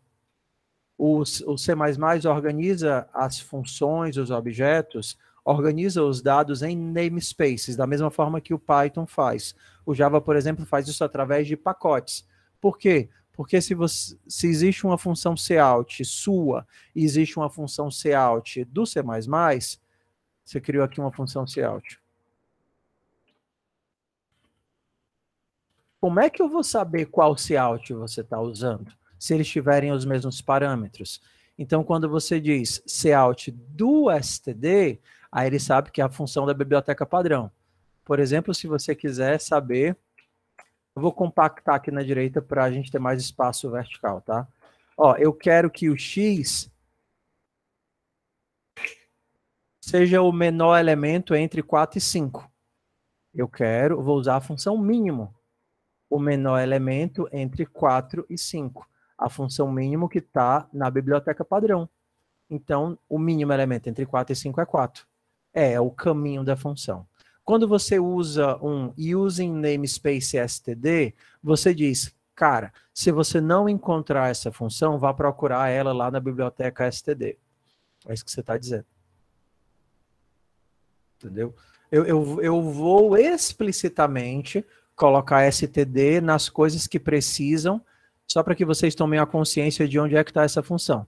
Se eu simplesmente colocar um min, ele vai dizer, ei, mano, de onde é que está esse min? Que min é esse, mano? De onde é que está inventando esse min? Ah, cara, é o mínimo, a função mínimo da biblioteca padrão. Ele, eu pego 2 valores e retorno o menor dos 2. Entendeu? Então, no caso aqui, a gente vai estar usando o vector e o mínimo. Professor, se eu pesquisar no Google e eu achar lá uma função algorítmica que já faz um negócio para mim, posso? Pode. Por exemplo, eu quero achar o menor elemento. Então, o menor elemento, a gente sempre vai pensar em funções puras, tá certo, pessoal? Que é uma função pura. Eu vou pensar em termos de entrada de dados e saída de dados. Não vai ter print dentro de função. Não vai ter leitura de dados dentro da função. A tua função, ela resolve um problema e te retorna a informação. Ok? Então, por exemplo, eu quero saber se uma determinada coisa existe. Então, existir ou não existir é retornar um booleano. O nome da minha função vai ser existe. Ela recebe um vector de int, chamado vet. Por que ele está reclamando de vector? O vector foi você que criou? Não, não fui eu que criei. E onde é que está o vector? Na biblioteca padrão. Professor, eu acho isso daí feio. Eu olho e dói meus olhos. Eu vou usar o using namespace std para dizer, se você não encontrar algo, procure na biblioteca padrão. Tudo bem, beleza por você. Eu vou não utilizar para que vocês se acostumem e fique explícito que esse vector não está saindo do nada. Não é uma coisa assim, meu Deus, De onde é que está vindo? Por default, ele só carrega os primitivos. Inteiro, booleano, float, sintaxe. Mas fora isso, você está puxando de alguma coisa. Eu estou dizendo que está vindo da biblioteca padrão. Esse objeto está vindo da biblioteca padrão. Ok? Não preciso usar. Eu estou usando para deixar explícito. Eu repito várias vezes porque tem gente que é surdo. Não, não tem diferença nenhuma. Em termos de desempenho, não tem diferença nenhuma. Tá? É só uma diferença de percepção. Não, não deixa mais. Tá. Então, bora lá. Você está recebendo um vetor e você precisa dizer se algo existe nesse vetor. Então, eu estou procurando um valor no vetor. Quero saber se esse valor existe nesse vetor. Como foi que você aprendeu lá em FUP? Professor, eu nunca fiz isso em FUP. Professor, meu professor só foi falar de função assim quando eu já estava quase de férias, eu não prestei atenção, não. Meu professor passou metade do semestre falando de ponteiros.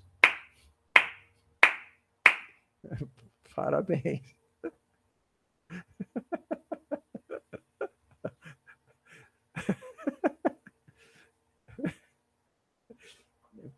Sifu não era aquele carinha do Kung Fu Panda, mano. Sifu é mestre, cara, é pai.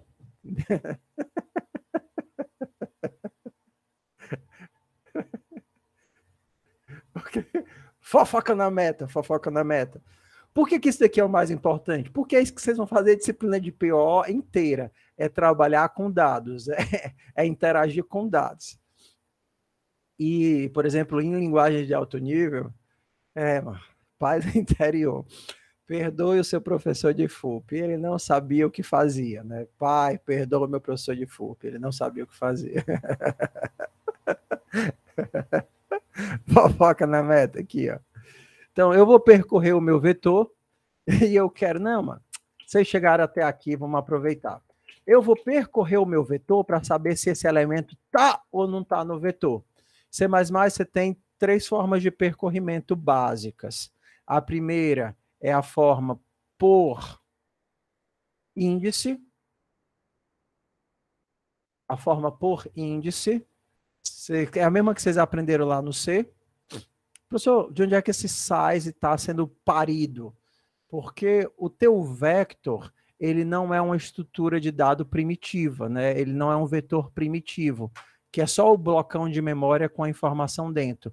Ele é um objeto, entenda, que ele é a mesma coisa do length de x, exato.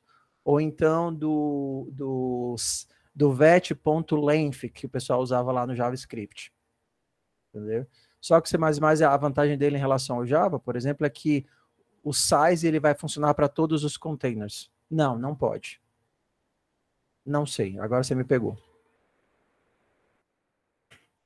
Não, não pode. Tem algumas coisas que dá para inverter, mas aqui é uma propriedade do vetor. vet.size. Só que como esse cara aqui, ó como cria essa miséria. Como esse cara aqui, ele nunca é negativo, porque tem um int na linha 5, exato, é para falar que é um vetor de inteiros. Ele poderia ser um vetor de float, ou ele poderia ser um vetor de string, poderia ser um vetor de char, poderia ser um vetor de pessoa, ou, se você está trabalhando de forma mais avançada, ele poderia ser uma função que recebe um vetor de qualquer coisa. Ok? No caso, por enquanto, entretanto, todavia, atualmente, tudo vai ser tipado. Bem, então, é um vetor de inteiros. Tá? Agora, fofoca aqui, ó. É impossível o tamanho de algo ser negativo, ok? Então, o size, ele te retorna um inteiro positivo, que o C++ nomeia de size t, beleza? Só que você está usando aqui no teu for um int, e um int é uma coisa que pode ser negativa. Quando eu tentar rodar isso daqui, a primeira vez, vocês vão ver que vai dar um warning, ele vai dizendo, fi, você está comparando uma coisa que pode ser negativa com uma coisa que nunca pode ser negativa. Eu estou só avisando que isso daí pode dar problema. Então, quando você chegar no warning, você vai lembrar de vir aqui e ter que fazer uma conversão para ele não ficar te reclamando. Mas segue aqui a ideia. Eu quero, para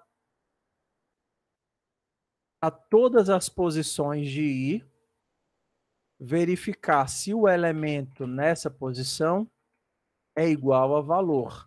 Se o vetor nessa posição for igual a valor, o que é que você faz? Você que fez FUP e que está vendo aqui a resposta aqui do meu Copilot aqui, que é mais inteligente que nós tudinho junto. Professor, se o Copilot fizesse prova, ele tirava nota boa? Com certeza. É melhor do que eu. Vocês são espertos. Então, ó. Resolvi o problema. Oi. Professor, Diz. é só retornar a expressão, né? Exato. Você quer saber se o valor existe no vetor. Achou? Beleza. Retornou. Aí você que fez aquele FUP meia boca, aí você escreve isso daqui, ó. Se não é, retorna falso. Sim ou não?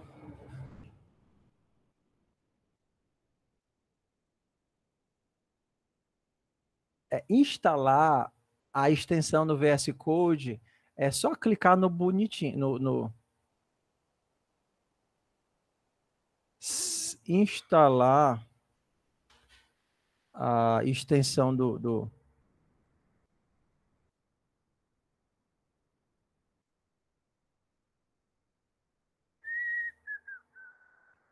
Perdão, desculpa, me distraí. Instalar a extensão no VS Code do Copilot é 2 cliques, extensões, Copilot e install. Mas receber acesso é uma fila de cadastro. Você se cadastra lá no Copilot pelo GitHub, o próprio VS Code já vai te direcionar na hora que você vier aqui em extensões. E aí você vai pedir acesso ao Copilot. E aí, às vezes, espera mais, às vezes espera menos. Como um dos critérios por exemplo, a quantidade, o seu nível de participação no GitHub, como vocês estão entrando agora e nunca comitaram nada, então provavelmente vocês não vão receber acesso. A não ser que tenha lá uma lista de envios aleatórios. Como normalmente eu uso muito o GitHub, compilo, envio muita coisa para lá, no outro dia eu já tive acesso. Por exemplo, o Gutierre pediu e eu acho que já está com as 2 semanas e o pobre não recebeu ainda. Ok. Esse else tá errado pra caramba. Porque você tá dizendo o seguinte, eu vou olhar um cara, tá certo? Eu vou olhar um cara. Se esse cara não sou quem eu procuro, então diga que eu não achei. Isso está certo? Não, meu filho, está errado. Você só sabe que não achou se você olhar o vetor inteiro, filho de Deus, menino meu. Então, se você olhar o vetor inteiro e não achar, aí sim você pode dizer que o teu valor não está lá. Por que é importante que a gente faça essas funções, esses códigos e vetores?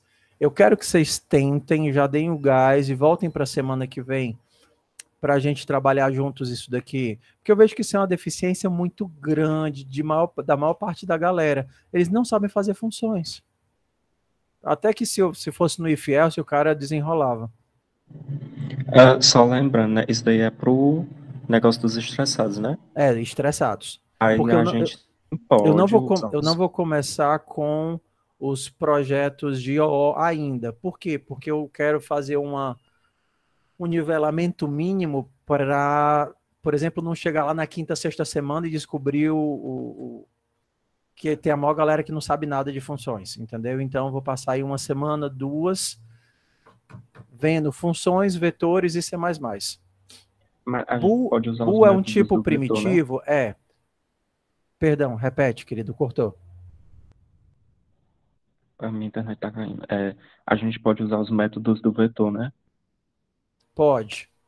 Às vezes, assim, para a maioria desses pequenos códigos, não é muito prático. Por exemplo, tá vendo isso daqui? Eu poderia fazer o exist de outra forma. Poderia usar uma biblioteca, o próprio... Por exemplo, eu quero saber se existe, eu vou utilizar o algoritmo. Então, eu vou retornar isso daqui, ó. Eu mandei procurar, utilizando o find, do começo ao final do vetor por um valor. Se isso não foi o final, então é porque ele encontrou. É uma coisa que vocês vão aprender no futuro, mas só façam esse tipo de coisa se vocês souberem fazer esse tipo de coisa. Entenderam? Isso daqui eu estou utilizando os próprios recursos do C++, porque todas essas coisas que são básicas, você não precisa ficar refazendo o tempo todo. Todas as linguagens de alto nível já têm ferramentas para você fazer uma busca, fazer uma filtragem, fazer uma operação de count-if, procurar posição. Todas as linguagens de alto nível já têm isso, ordenação e escambau, tudo já tem. Só que é importante que vocês tenham noção de como faz o básico, entendeu? Antes de tentar aprender os conceitos avançados. No caso que você quer ordenar, um vetor seria só fazer um std sort do começo do vetor, begin de vet até o final do vetor. Pronto, está ordenado.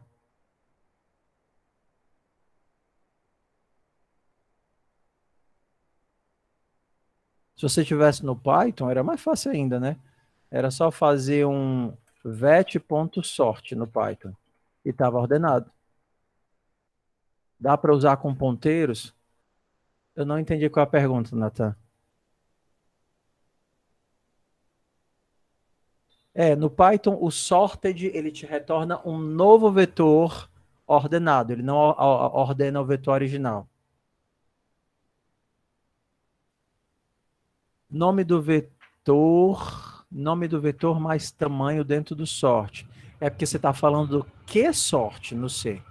No que-sort, que é a implementação do sort para C, aí você tem que passar o início do vetor, a quantidade de elementos, o tamanho de um elemento e a função que faz a ordenação.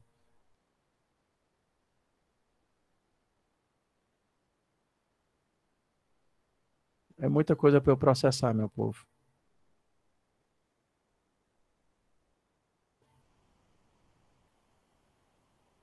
Mas eu fico perdidinho naquela parte do Lambda em Python. A gente vai ver Lambda mais um pouquinho na frente, tá certo? Estevão fazia a gente fazer esses bagulhos na mão. Quem é Estevão, mano? Não fala do Lambda, tem crianças chorando já.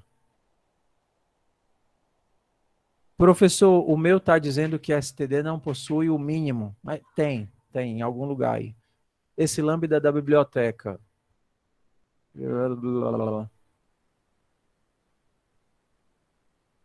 Tá. Ordenar só parte do vetor?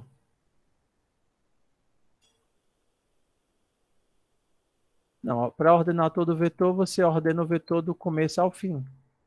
Ordena do começo do vetor ao final do vetor. É porque aqui no C++ a gente usa o conceito de iteradores, não de posição. Lá, depois vocês veem isso, tá? Ô, David, vou fazer uma Oi. pergunta aqui. Diz, Nessa ordenação, a gente tem que definir o começo e o final do vetor? Ou a gente pode Não. colocar também só o nome, a variável? Não, o começo do vetor é begin de vet ou vet.begin. Eu só estou dando um exemplo que existem funções prontas para fazer todas as operações corriqueiras da vida do programador. Entendeu? Assim, é porque me perguntaram, professor, eu posso utilizar a função pronta que faz tal coisa? Por exemplo, eu quero saber, eu acho que é uma das próximas questões, né? Qual é a posição de um determinado valor numa função? Por exemplo, procura, eu não sei qual é o nome da função. Contar, procurar valor. Em que posição da fila X aparece pela primeira vez? Professor, eu quero saber em qual posição se eu usasse como array normal, Exato. Se você utilizasse o sort no array normal, eu nem sei se funciona, porque o sort precisa de um container. Você poderia usar o sort numa estrutura do tipo array de int. Eu não estou lembrado, entendeu? Não sei se esse sort funciona num array primitivo. Tá. Procura um valor. Ele não retorna um booleano, retorna a primeira ocorrência desse elemento. O senhor quer dizer que também essa função já tem pronta, saber onde é que está o elemento e tal, mas tem tudo pronto. Mas vamos tentar o básico. Ué, esses estressados é para a gente fazer todas as funções no mesmo código. Vocês podem fazer todas no mesmo código, tá? Aí, mas assim, eu faço a sugestão de vocês testarem. Por exemplo, vamos testar aqui o existe? Não sei como é que eu testo esse negócio. É bem simples, ó. std cout, e como você está trabalhando com o vector, que é, entenda, tem um construtor, é inteligente, você consegue criar ele direto aqui, ó. Será que existe no vetor 1, 2, 3, 4, 5, o 5? Tá vendo aqui? Você consegue criar ele aqui na hora dentro do vetor. Será que existe no vetor 1, 2, 3, 4, 5 a posição 5? E será que existe aí o elemento 0? Está imprimindo um booleano, isso daqui é para ser true, isso daqui é para ser false. Já joga o código todo. Cin, cout é saída, out de saída e in de entrada. Seria o C é de...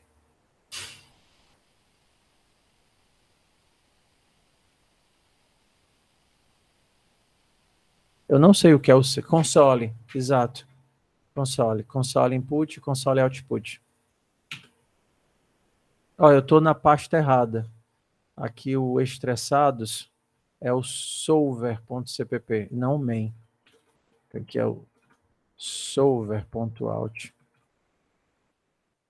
Solver.out. Solver.cpp. Aí ele vai dizer, ei, você tem valor que você não está usando. Eu estou só explicando o estressados, que vocês vão começar a estudar C++, e aí conforme vocês forem estudando C++, vocês podem começar a tentar fazer os exercícios de FUP, seja na linguagem que vocês conheciam e depois passar para C++, ou direto em C++. O senhor quer que a gente insira um vetor e um valor? Eu quero que vocês testem o código que vocês acabaram de fazer. Vocês não fizeram o existe? Como é que você sabe que o existe está funcionando? Entendeu? Aí eu estou fazendo o quê? Eu estou chamando a tua função, criei aqui o teu vetor e passei para dentro da função. A vantagem de você usar o vector é que você não precisa fazer daquele formato C, que você tinha que criar o vetor primeiro e depois passar o vetor para a função. Você consegue fazer as duas coisas ao mesmo tempo aqui. Você cria o vetor logo aqui dentro, ó.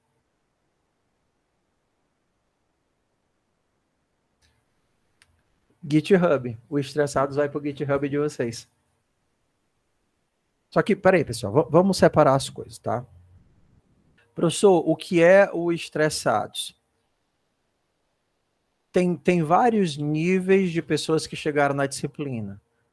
Há vários alunos que tiraram 10 em FUP, aluno que tirou 10 em FUP e já vinha de profissional.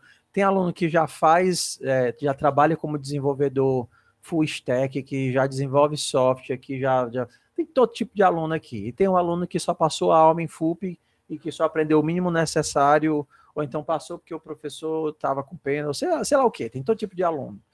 Então, o estressados é um conjunto de algoritmos que eu classifiquei como o essencial. Se você consegue fazer os algoritmos que estão lá no estressados, você já com certeza sabe tudo que você precisava saber em FUP para se dar 100% bem em OO, entendeu? O seu limitante não vai ser algoritmo, quando você chegar em orientação a objeto.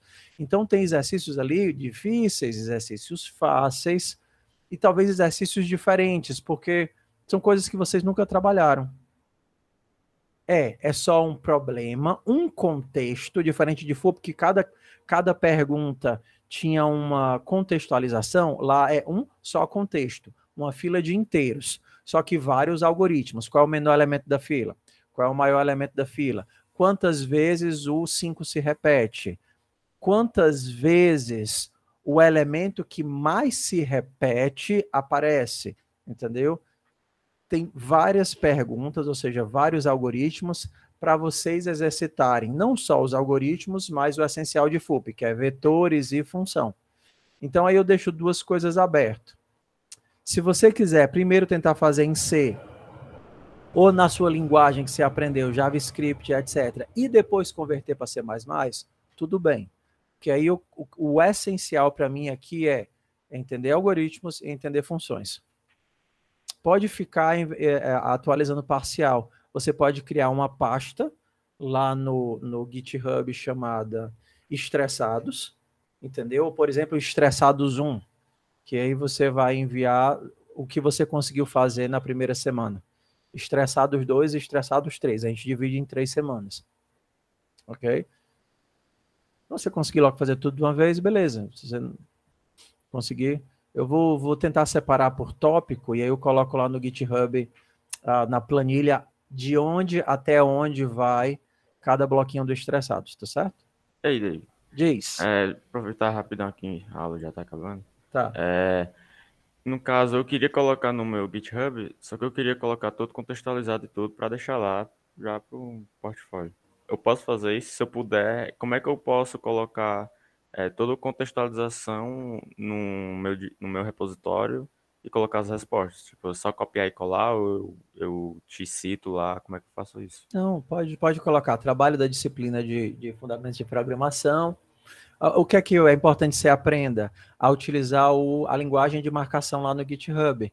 Então, se você souber utilizar lá o Markdown, você vai conseguir fazer links, inserir figuras, deixar um negócio bem bonitinho, bem papagaiadozinho. Entendeu? Por exemplo, quando vocês acessam lá no... Deixa eu dar um exemplo. Quando vocês acessam lá o repositório da disciplina, de trabalhos que vocês vão fazer daqui a 2 semanas, que seria aí o github.com, Xcode, PO, Arcade. Esses aqui seriam os nossos trabalhos de programação. Vocês veem que tem um toque, né, lista de tópicos, aí vocês vão ter os trabalhos. Cada vez que você clica num trabalho, ele pula para uma nova pasta. Então, se você quiser deixar bem organizadozinho, é só aprender a usar o Markdown, e é bem facinho. Coloca lá, escrevendo Markdown aí no YouTube, que vai ter um monte de gente ensinando. Ok? Esses daqui vão ser os trabalhos que a gente vai fazer na disciplina, entendeu? Mas se fosse em Java, hoje a gente já fazia o primeiro trabalho, porque Java é muito fácil. Então hoje eu já fazia o primeiro. Só que como é em C++, e eu tenho gente vindo de várias linguagens, eu queria tentar fazer um aquecimento de lógica para diminuir a retenção no meio do semestre. Porque o que eu vejo é que a galera até começa direitinho, mas quando chega ali um mês e meio, que começa a aparecer muita questão de lógica e de vetores, aí desanda uma galera. Então, aproveitar que o gás ainda está alto e meter o mais difícil, entendeu? Que é o quê? Algoritmo. Na parte de acesso do estressado, não tem a parte... lá o comecinho do estressado explica o que é a ideia. Se o senhor puder mandar o arquivo em Markdown no Telegram para eu usar no meu... Não, cara, o GitHub ele é todo público. Se você, por exemplo, tá vendo aqui, ó, esse arquivo, se você quiser ver como é que ele é só clicar nele, ó. Clica aqui no README, tá vendo, ó? E você pode clicar aqui no Source. Aí você vai ver como é que aquilo dali é escrito. Por exemplo, um link dentro do arquivo vai ser fácil, mano. Vai ser tranquilo. Um link dentro do arquivo é só um hashtag com o título. Por exemplo, para eu pular para cá, é hashtag 01 uma classe. Então, quando eu estou lá e eu clico aqui numa classe, ele vem para cá. Um link de um arquivo para o outro. Ah, tá. é só colocar o path relativo para você pular para dentro dos arquivos. Na parte de exercícios que eu estou falando. Normalmente os últimos arquivos que a gente faz, os últimos projetos, estão esses aqui no final, né? É o WhatsApp, só que extremamente mais fácil do que o HTML, que foi por isso que ele foi criado. Beleza, meu povo? Então, assim, vamos correr atrás do prejuízo de FUP. Então, se você veio muito fraquinho de FUP, é a sua oportunidade. Eu condensei a matéria do que você precisa. Sugiro, assim, que vocês, além do Telegram, vocês instalem o Discord, porque para monitoria, às vezes é mais fácil trabalhar com Discord do que com Telegram. Mas se estiver dando certo com Telegram, segue reto. Principalmente na hora de fazer as lives, usar os canais de voz e tal. Então, aprenda os algoritmos. Na dúvida, pergunte. Isso daqui não é um trabalho que é para ser difícil e não vai conseguir fazer. Não, é do tipo, eu não sei como é que eu faço isso daqui. Qual é a técnica que eu uso aqui para calcular a maior posição? E a gente estava pensando em fazer logo uns videozinhos de cada técnica, porque o importante é aprender as técnicas, é aprender o jeito certo de fazer o código. Se você colocar lá no YouTube, curso de C++, eu vi uns 2 professores, e aí assistir um pouquinho de cada um e ver com o qual você se identifica melhor a metodologia. Entendeu? Porque as duas que eu achei lá são equivalentes, não tem nada de boa ou de ruim, não. Tudo bem, pessoal? Então, comecem a estudar C++ e algoritmo. Ou vocês podem fazer no algoritmo que vocês já conheciam, na linguagem que vocês já conheciam, e depois tentar mandar para C++, ou você pode já tentar fazer as duas coisas juntas. Então, a gente vai ter 3 semanas para fazer isso daqui. A frequência vai lá na planilha. 3 semanas, mas não quer dizer que é para você fazer na 3ª semana. Na próxima semana já é para você me dar aí um bloco desses exercícios. Ok? Então, você tenta fazer aí pelo menos a busca e melhor caso. Aí, na outra semana, a gente pode fazer contagem, filter. Valha-me Deus, é grande demais. Não tem questão além de estressados. Vai ter na semana que vem. Na semana que vem, a gente já começa com os projetos de... Então, galerinha, assim... professor, o senhor já entrou com os 2 pés nos peitos. Exatamente. Então, é já para começar o semestre em ritmo de morte. Porque aí começa forte e aí o resto é sucesso. Na nota da planilha dessa atividade, como é que é? Na nota da planilha dessa atividade, vamos colocar assim, vai ser difícil? Vai. Mas vamos tentar fazer os 3 primeiros, busca, melhor caso e contagem, porque na teoria era para vocês terem vindo com isso daqui de FUP. Busca, melhor caso e contagem. Ok, porque são funções básicas, todos são funções pequenininhas aqui, entendeu? Existe? Beleza. Como é que eu faço para saber a posição de um elemento? Eu vou retornar a posição do elemento. Procura. Como é que eu sei a posição de um elemento? Se por acaso eu encontrar o elemento, eu retorno I. Se por acaso eu não encontrei o elemento, eu retorno -1. Já fiz mais uma. Mas tipo, bota quando? Quando terminar tudo, bota 5 na parte 3 da planilha? Não, a planilha vai ficar assim. Vão ficar 3 entradas na planilha. Estressados 1, que vai ser busca, melhor caso e contagem. Estressados 2, que vai ser filter, acesso e conjuntos. Entendeu? E o estressados 3, que vai ser até o final. E esses algoritmos, se vocês tiverem dificuldade, eu posso mandar a técnica para vocês. O objetivo é trabalhar a técnica. Não necessariamente você vai ter que inventar tudo. Então, se você está com muita dificuldade, pede ajuda. Ou a gente pode deixar já, assim, eu posso já fazer as respostas, entenda? E eu já deixo as respostas em algum lugar para se você está com muita dificuldade ou quer verificar se aquilo que você fez está certo ou não, você vai lá e dá uma, entenda, conferida no código. O que é importante? Você ter os algoritmos na alma.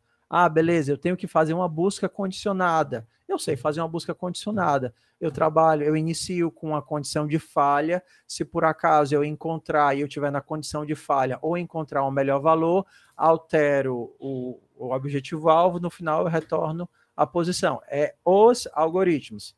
É internalizar os algoritmos. Tá? Pois então, pode usar qualquer coisa do C++? Não, qualquer coisa. Mano. Claro, que faça sentido, né? Tipo assim, o que é isso que tu tá fazendo? Não, eu copiei lá do Stack Overflow. Sei que tem a menor ideia do que é que faz, mas funciona. Não, mas assim também não. Entendeu? Professor, aqui é a caixa preta. Não interessa olhar o que é que ela faz, interessa que funciona. O objetivo não é esse. Quer usar uma ferramenta? Então, tudo bem. Quer usar um std find, begin de vetor, end de vetor, entenda o que é o find, o que é o begin, o que é o end. Beleza? Eu tenho que entrar na outra turma agora. Quando terminar a aula, eu subo para o Git. Se vocês quiserem deixar os timestamps e ajudar muito a galerinha. Perfeito. Um abraço, galera.